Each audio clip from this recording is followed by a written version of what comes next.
straight out of the 80s is DeepStar Six, new on 4K from Cult Classics. And this feels like a mix between Aliens, Jaws, The Abyss, a kind of chaotic Friday night video rental as I would think of it as I go back to this one.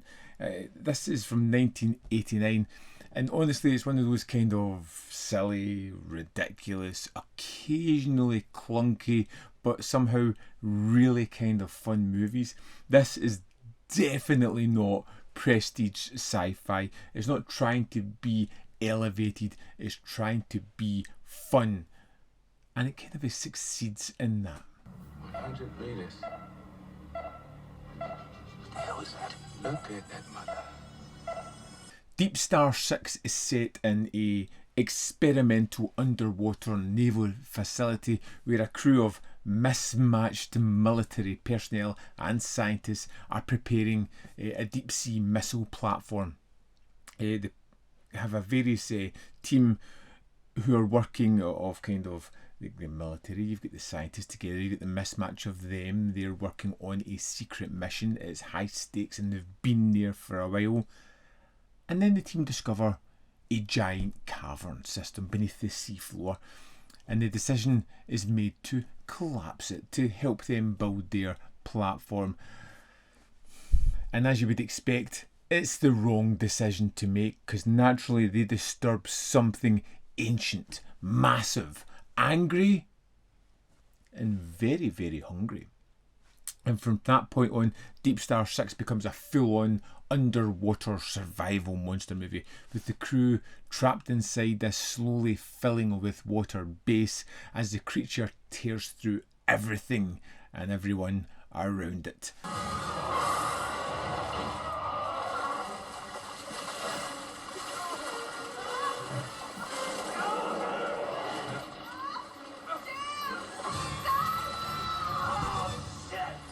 One of the things that makes this more enjoyable than it actually should be is the cast.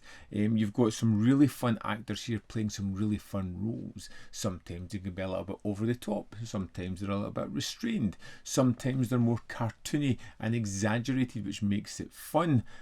But there is of course a standout here, and that is Miguel Ferrer as Snyder. And he is, for me, the most enjoyable part in the film, because he is anything but subtle. He starts out as a little bit nervous and irritable, but once things go wrong, Ferrer turns into this sweaty, panicking ball of stress and completely full of bad judgment.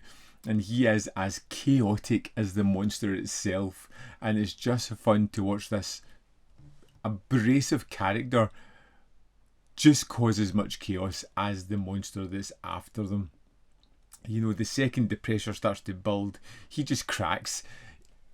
And you need that character. You need the character who's going to make everything worse. You know, you need something, it's not just a bad decision, it's driven by this maniac who has just let fear be his driving force. He's dangerous and unpredictable, and his moment later on in the film is one of the most memorable moments, and I don't really want to talk about it too much because it's stupid, it's horrible, it's very 1980s, and it works incredibly well. Well, what is it, Snyder? Sorry to piss on your picnic, guys, but Norris wants you on deck. Now. Let's talk about the creature in DeepStar Six. It's not elegant. Again, it's not subtle, it's a giant crustacean-like sea monster, and when the film lets you see it properly, it becomes wonderfully rubber, aggressive, chaotic. You can definitely see how this would have, how it's been ripped off from other movies, and how it would influence other moments as well. There's a moment where we kind of see the creature fully for the first time, and it was very reminiscent of a moment in Deep Blue Sea. And I love the fact that it's practical. A practical monster just hits differently. There's a tactility about it. You can see that it's something that's actually there. There's a craft and a skill within to designing this, and it comes across. You don't need it to be convincing every second. It just needs to be fun. And for me, it is. Sean Cunningham's direction, he's probably best known for Friday the 13th. It's basically an underwater slasher without the masked killer.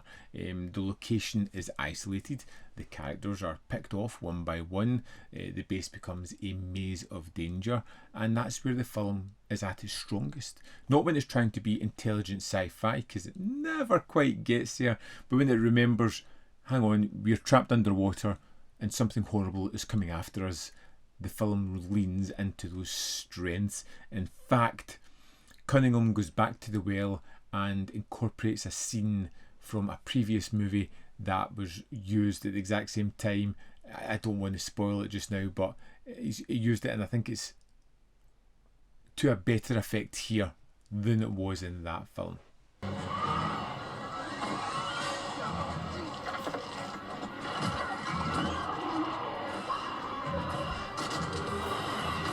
And finally, I just want to talk about how I want to kind of spend a little moment just talking about Harry Manfredini's score.